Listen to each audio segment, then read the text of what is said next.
નમસ્કાર દર્શક મિત્રો, હું છું રૂપલ લુણીચિયા. સંપૂર્ણ ન્યૂઝમાં આપનું સ્વાગત છે. બનાસકાંઠામાં સાયબર ક્રાઇમના બનાવો અવારનવાર બનતા હોય છે. સાયબર ક્રાઇમ, સાયબર ફ્રોડથી બચવાનો એકમાત્ર ઉપાય સાવધાની અને સતર્કતા છે. જિલ્લાના નાગરિકો આવા કોઈ સાયબર ફ્રોડનો શિકાર ન બને તે માટે જિલ્લા પોલીસ વડા અક્ષરાજ મકવાણાએ જણાવ્યું હતું કે સાયબર ક્રાઇમ અને સાયબર ફ્રોડથી સાવધાન રહેવા અને ભોગ બનેલા અરજદારોને પોલીસનો સંપર્ક કરવો તેમજ અજાણ્યા કોલ, અજાણ્યા નંબર પરથી આવતી લિંક કે મેસેજ બાબતે વડાએ જણાવ્યું હતું કે હાલમાં એઆઈ ટેકનોલોજીનો ઉપયોગ કરીને અધિકારીઓ કે મોટી હસ્તીઓના નામે કોલ, મેસેજ કરી સાયબર ક્રાઇમ આચરવામાં આવે છે, જે બાબતે પણ સાવચેત રહેવું અને આવી ઘટનામાં જરા પણ શંકાસ્પદ બાબત સામે આવે તો તાત્કાલિક પોલીસનો સંપર્ક કરવા જણાવ્યું હતું. જિલ્લા પોલીસ વડા અક્ષરાજ મકવાણાએ કહ્યું હતું કે જિલ્લામાં જુલાઈ 2024 સુધીમાં 1886 અરજદારોએ સાયબર ફ્રોડ મામલે અરજી કરી છે.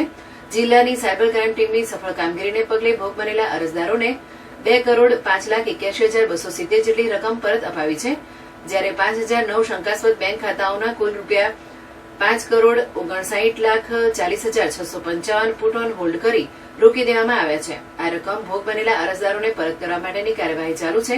બનાસકાંઠા જિલ્લાના નાગરિકો સાયબર ફ્રોડનો ભોગ ન બને તે સારું સાયબર ક્રાઇમ પોલીસ વિભાગ દ્વારા જિલ્લાના વિવિધ શૈક્ષણિક સંકુલો, કોલેજ, પોલિટેકનિક ઉપરાંત શહેરની સ્થાનિક સોસાયટીઓ ખાતે સાયબર ક્રાઇમ લોકજાગૃતિ સેમિનારનું આયોજન કરવામાં આવે છે, જેમાં સાયબર ફ્રોડના વિવિધ બનાવો બાબતે પ્રેઝન્ટેશન દ્વારા સચોટ માર્ગદર્શન પૂરું પાડવામાં આવે છે. ગત વર્ષે અને 2023ના વર્ષમાં સાયબર પોલીસ ટીમ દ્વારા જિલ્લામાં કુલ 51 સેમિનાર તથા ચાલુ વર્ષમાં જુલાઈ 2024 સુધીમાં કુલ 31 સાયબર ક્રાઇમ લોકજાગૃતિ સેમિનારો તથા સાયબર સંવાદોનું આયોજન કરી લોકોમાં સાયબર ફ્રોડના બનાવોથી અવગત કરવામાં આવેલ છે. આપણા બનાસકાંઠા જિલ્લામાં પણ સાયબર ક્રાઇમની ઘણી બધા ઘટનાઓ બને છે.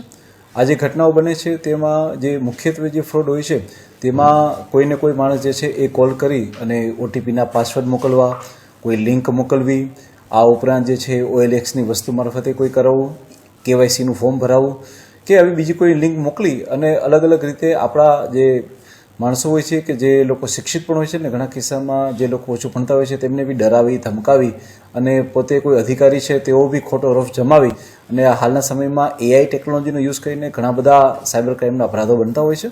આ તમામ સાયબર ક્રાઇમના અપરાધો જે છે જે આપણી બનાસકાંઠા પોલીસે 1930 ઉપર એને નોંધી અને ત્યારબાદ આગળની કાર્યવાહી કરતી હોય છે.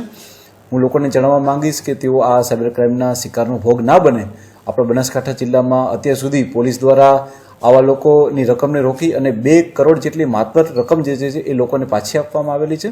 આ સિવાય હાલમાં 5,59,00,000 જેટલી રકમ પણ પોલીસે હાલમાં જે છે એમની બચાવેલી છે અને એમને પાછા આપવા માટેની પ્રક્રિયા એમની હાલમાં ચાલુ છે. હું આ માધ્યમથી લોકોને કહેવા માંગીશ કે આપ લોકો સાયબર ક્રાઇમના ફ્રોડનો ભોગ ના બનો.